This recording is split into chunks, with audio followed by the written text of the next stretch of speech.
Hello wonderful couples and welcome back to my channel. I'm Lauren, wedding planner and owner of Bluebird Creative. I provide a weekly dose of wedding planning goodness for the modern couple. So if you haven't already, make sure you hit subscribe and don't forget to hit the bell so that you'll be notified every week when a new video lands. So this week's video is kind of following on from one that I did back in December. It's been asked for. I've mentioned that I might do it in that video. If you don't know what I'm talking about, I'll link it for you here. And a couple of you in the comments box asked specifically for me to do this video. So here it is. This week we are jumping into how to build your winter wedding timeline or schedule, because there are a few differences than if you are having a summer wedding. Without further ado, let's just jump on into this week's video. Let's just dive on in and give you the deets that you need to make the perfect timeline for a winter wedding. Let's go. Okay guys, so as I mentioned in the tips for a winter wedding video, one of the things you need to consider is the light on your wedding day, and that is going to massively affect your timeline and how you schedule everything into the day, because you don't have daylight till 10 p.m. like you would in July. So, or is it June? When's summer solstice? June? July? June? Can't remember. 21st of one of those. Anyway, you're going to be losing the light at 4 p.m. essentially, depending on when it is that you're getting married. But if you're getting married between, say, October and February, you're going to have dark evenings. There's not going to be much light after sort of 4:30. So it's going to really change a couple of bits in your schedule. Now, when I'm planning a summer wedding for a couple, I will always say that 2 p.m. is like the perfect time for your ceremony. It makes everything fall into place.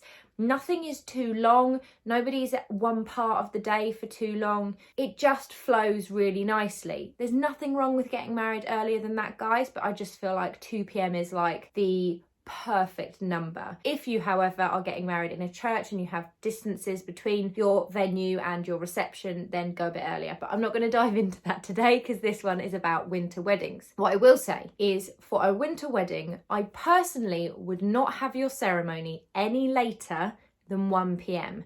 That should be the absolute latest slot that you take if possible, because otherwise you're going to lose the light for the rest of the day. Now, if you are having a 1 p.m. ceremony, that for me, in my opinion, would be a civil ceremony at the venue. So you're not changing venues. That would mean that your ceremony would be at 1 p.m.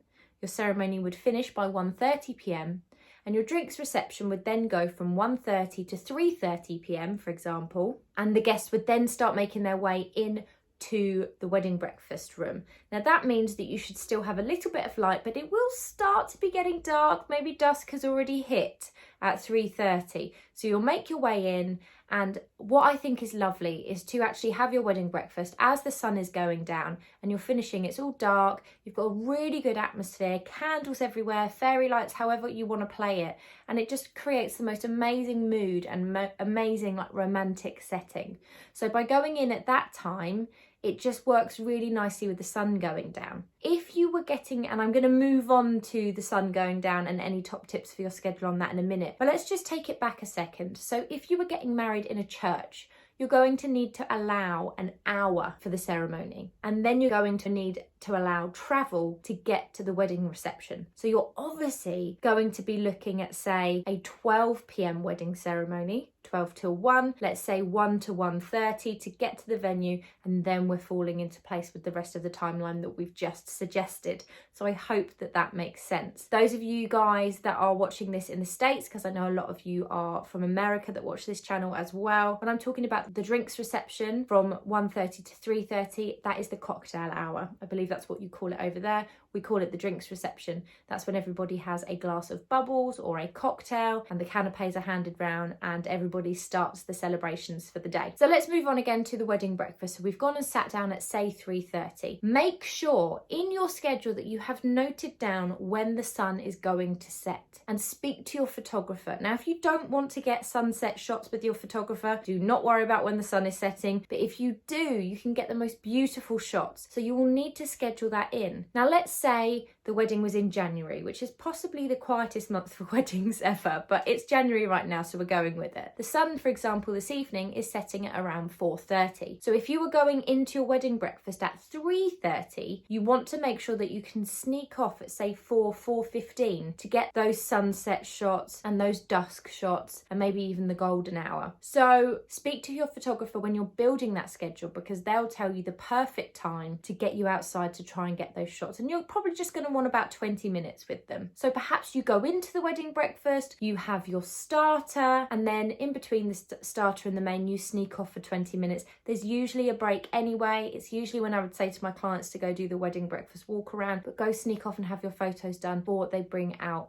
the mains, because they will bring the food out to each table one at a time, so there will be time. Perhaps you have one of the speeches before the starters, then you have the starters, and then you go off. Have a think about how the timing is going to work with the point or the month in the year that you're getting married, and therefore the time the sun is setting. I hope you're still with me and that I have not lost you and confused you. So let's say that the meal is 2 hours long and that you are finishing at 5:30. Again, this is very dependent on how many guests you're having at your wedding, but on average, allow around 2 hours for your wedding breakfast. At the end of the wedding breakfast, we're saying 5:30 in this instance, you're then going to allow for your speeches. So I would allow about half an hour for the speeches, which takes us to obviously 6 p.m. At which point, I personally am a fan of a 7 p.m. start for the evening reception, where the band starts really going for it, or the DJ, and your evening guests arrive if you're based here in the UK. If you're based in America, I know you don't do evening guests, so that's when the party really gets started. There's an hour there in between, and I love a cocktail hour. Now, when I say a cocktail hour, I just mean having an hour where there's something in the middle of the wedding breakfast and the evening reception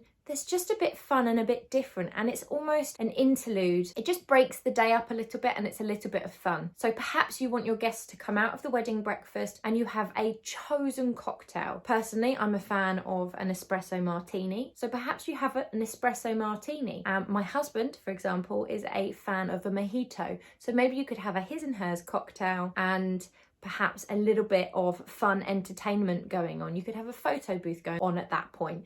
You could have a magician going around for that hour. You could perhaps have some traveling musicians, which means that they're traveling through and around the guests. So making that hour just a little bit different and a little bit fun before your evening guests arrive, or before you jump into the main part of the evening. And so that would take us until 7 p.m, at which point perhaps the band gets going and they really get kick-started for the evening. Something else I would also bear in mind for your winter wedding timeline is you've eaten between 3:30 and 5:30. The majority of your meal was probably between 4 and 5. So by 8 o'clock, your guests are going to be hungry again. In a summer wedding, you'd be eating a bit later. So I would recommend that the evening guests eat at 9 p.m. But for a winter wedding, I would say do it at 8 p.m. because people are going to get hungry. They're probably going to get a bit drunk if you haven't got a dry wedding. So get that evening food out at 8 p.m. It'll already be dark, so it'd be fun. You can have a pizza van outside or whatever it is that you decide to do. And also that means that when your evening guests arrive for any UK weddings, that they're not hanging around too late to then have to have food, because at 9 p.m. for your evening guests is quite late for them to be having dinner. So I think 8 p.m. is a perfect time slot for the evening food. So let's just do a little rewind now. I've taken you through from the ceremony through to the end of the day, but let's just briefly touch on the beginning part of your day. The simplest timings would be that you're getting ready at the venue that you're getting married at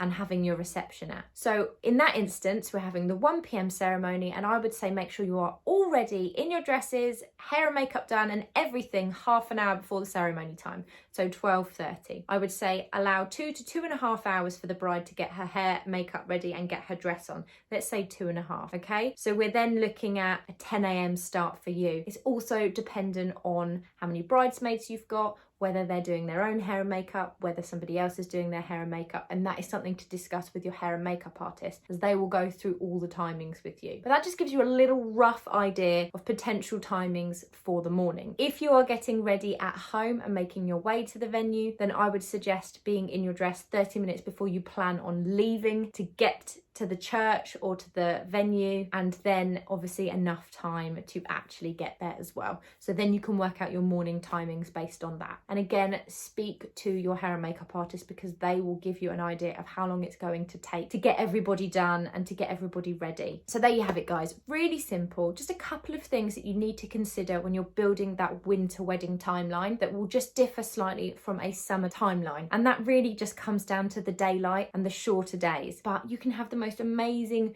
moody, atmospheric evenings at a winter wedding, which really do make it just romantic and beautiful. So I hope you guys found that video helpful this week. I will be back next week with some more wedding planning goodness. Until then, guys, have a fab week. See you later.